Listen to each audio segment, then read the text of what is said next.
The Vikings minicamp is over, but it left behind signs that only the most attentive noticed. In just 3 days, a few lesser-known rookies showed flashes that deserve immediate attention. A first-round draft pick did something no one expected, and it wasn't just because of physical talent. There was a low-profile linebacker dominating defensive drills while Donovan Jackson already stepped into a leadership role on the offensive line. And what about Max Brosmer and Montego Moss, who looked like they've played together their whole lives? Strategic movements, unlikely chemistry, and almost invisible details started to reveal a new picture. And believe me, what happened off camera might explain who's going to earn their spot much earlier than expected. Stay with me, because what these names showed during minicamp deserves a closer look. With the conclusion of the Vikings rookie minicamp held this past weekend, the field at the Tico Performance Center became the stage for technical evaluations that went far beyond mere introductory performances. In an environment that blends opportunity and urgency, names like Donovan Jackson, Kobe King, Max Brosmer, Tay Felton, and Zemaiah Vaughn not only took their spots, but also began to sketch the outlines of their journeys within Minnesota. The coaching staff wasn't looking for spectacular performances, but rather consistent signs that the fundamentals were being absorbed, real-time corrections were being made, and the adaptation process was underway. Donovan Jackson, the team's first pick, is already showing why he was a priority in the reconstruction of the interior of the offensive line.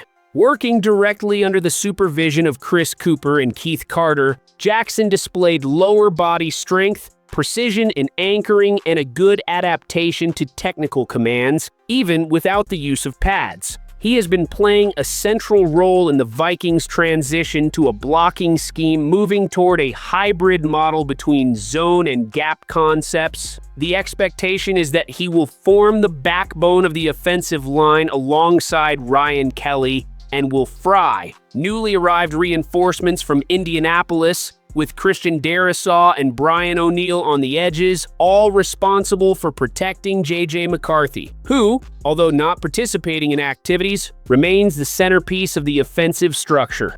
4.37 seconds in the 40-yard dash, Felton didn't just show explosion. He demonstrated good reading of defensive zones and the ability to adjust his route in real time, two factors that increase his viability as a potential WR 4 on the roster, considering the top of the hierarchy is already filled by Jefferson, Addison, and Naylor. Meanwhile, Montego Moss, although still far from a guaranteed spot, used the legacy of his father, Randy Moss, as fuel. He displayed raw but promising technique, especially in footwork drills, having worked on his fundamentals directly with his father in the weeks leading up to minicamp. Max Brosmer, the UDFA quarterback from Minnesota, had a technically efficient minicamp. Despite throwing an interception, a ball well read by Kobe King in the hook-out curl zone, Brosmer showed good wrist rotation, progressive reading, and clear commands during 7-on-7 drills. His ability to process information quickly, even with limited exposure to the playbook, reinforced the positive impression he had already made during the 2024 and 2025 Pro Days. Brosmer also displayed natural chemistry with Moss, rekindling a connection that started back in their Northeast college football days. Kobe King's defensive performance was perhaps the biggest standout among the rookies. The 6'1", 236 pounds linebacker intercepted a pass on the first day and demonstrated both physical and mental dominance. More than the pick six, King showed leadership in the communication of the defensive unit, quick reading, and versatility to line up in multiple fronts. His transition from college to the defense coordinated by Brian Flores is likely to be accelerated, considering his history of 200 tackles, 19 tackles for loss, and 4.5 sacks at Penn State. The extra work culture, highlighted by King himself at the end of the sessions, only reinforces his profile as a strategic piece for both special teams and specific defensive packages this season.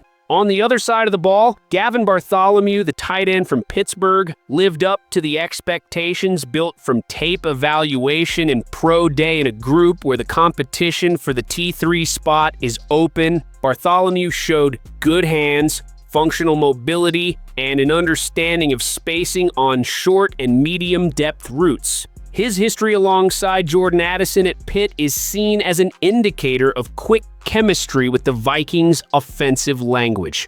The defense also saw names like Zemiah Vaughn emerge, a 6'2", 187 pounds UDFA cornerback who made an interception while working in zone coverage. His reading ability and explosion in closing the play caught the staff's attention, especially, by the way, Coach Durante Jones and O'Connell himself congratulated him after the play. Vaughn, who started his career as a quarterback, is still refining his technique and anchoring, but his physical attributes make him a realistic bet in the press man scheme preferred by Flores.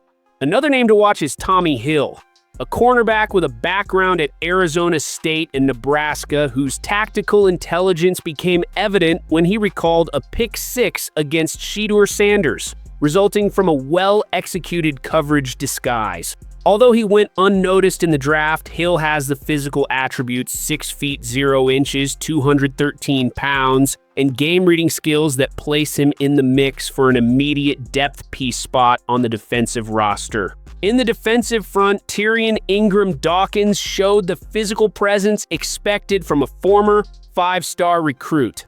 Although the drills were limited to non-contact situations, his lateral mobility and ability to occupy two gaps simultaneously reinforce his development potential alongside veterans like Jonathan Allen and Javon Hargrave. This restructured line now carries the mission of restoring the physical impact characteristic of past eras like the Purple People Eaters.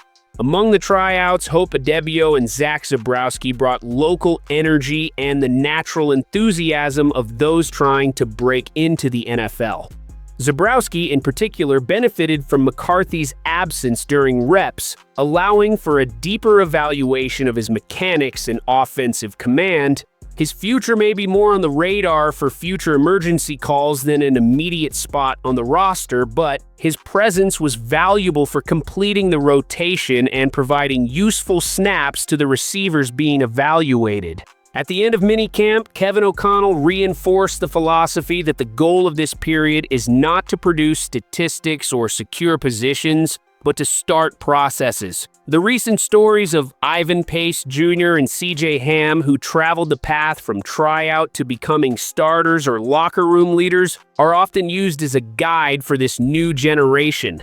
The message was clear: consistency, system understanding, and coaching absorption are the true measures of success at this stage. And with a group that showed technique, intelligence, and dedication, the first steps have already been taken in the right direction. Continuing the scenario outlined in minicamp, the integration between the offensive and defensive units began to solidify with the technical adjustments observed during individual periods. Names like Silas Bolden and Trey Stewart, despite being less highlighted on the external radar, help contribute to an important dynamic in receiver and special teams drills. Bolden, in particular, showed physical resilience by securing a pass in traffic with imminent contact, maintaining possession even after losing balance. His base adjustment, combined with hand placement outside the body, contributed to a positive evaluation of his potential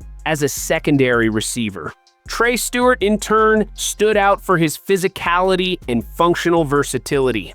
Amidst the rotation with players like Ty Felton and Montego Moss, his presence fit well in the search for complementary attributes to the receiver core. Stewart reinforces the offensive staff's goal of expanding the range of available functions within multiple formations and dynamic packages, something aligned with the philosophy of an offense that aims to combine speed, reading, and situational intelligence. In the backfield, the coaching staff's analysis of the running back group focused on identifying adaptability skills to multiple blocking schemes, mainly zone and gap schemes, since O'Connell's system requires backs with quick reading and commitment to pass protection. One example mentioned was Aaron Jones as a reference in pass protection, highlighting that even with a body type outside the traditional standard technique and attention to detail make the difference. The minicamp served as a starting point to assess whether the rookies can absorb the fundamentals required in the offensive system, especially in the areas of reading, blocking schemes, and pass protection,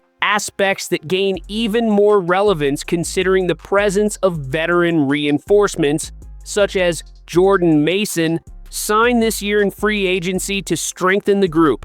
Although they did not directly participate in these activities with the rookies. Still among the tight ends, Gavin Bartholomew reaffirmed the impressions from day one, maintaining his status as the most adjusted name to occupy the TE3 role. His fluid movement on short routes, coupled with his security at the moment of contact with the ball, presented a reliable profile within the offensive structure.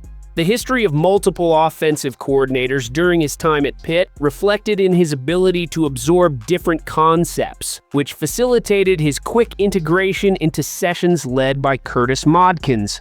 From a defensive standpoint, Brian Flores' system gains depth not only due to the established names already on the roster, but also through the inclusion of players like Tyrion Ingram-Dawkins.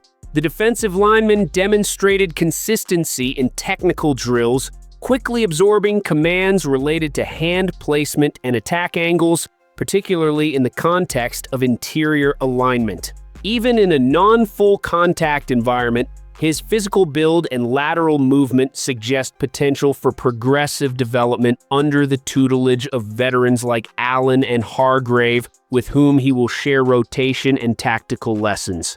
Among the defensive backs, the synergy between Tommy Hill and Zamiah Vaughn added complexity to the quarterback's reads during the 7-on-7 sessions. Hill, despite coming from a college background marked by fluctuations and injuries, utilized his experience in multiple defensive systems to apply coverage disguises and demonstrate good reaction on short plays. His ability to align in various defensive schemes and adapt quickly to different alignments made him a standout, showing flashes of potential that could earn him a deeper role within the defense. Vaughn, alongside Hill, helped create a challenging environment for the quarterbacks, showcasing their potential in press man situations, which fits well into Brian Flores' defensive philosophy. Zamiah Vaughn, for his part, continues to stand out with his combination of wingspan, 6 feet 2 inches, and route reading.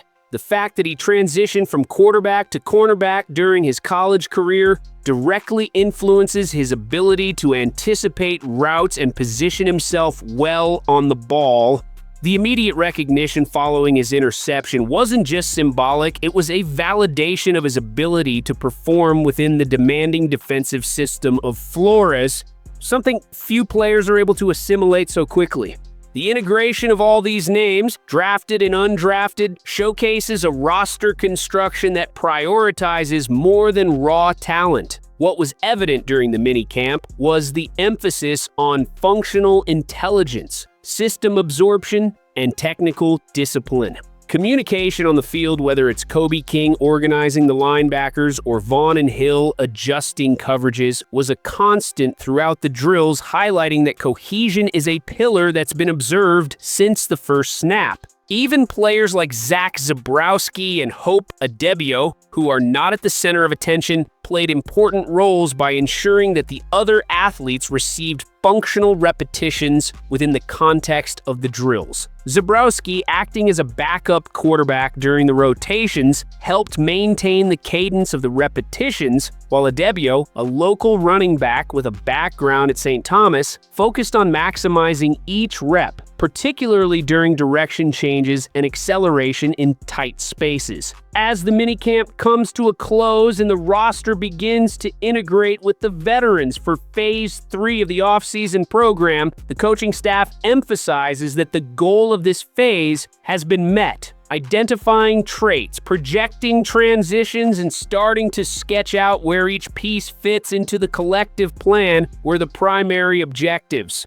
The standouts did not emerge from isolated plays, but from repeated behaviors. Ty Felton's route deceleration control, Kobe King's reading in the intermediate zone, Jackson's hand placement positioning, Ingram Dawkins' lateral movement, Vaughn's anticipation on the sideline. Each element connects to the next, building a realistic and objective narrative about who these rookies are and, more importantly, who they can become. Thank you for watching, and see you soon.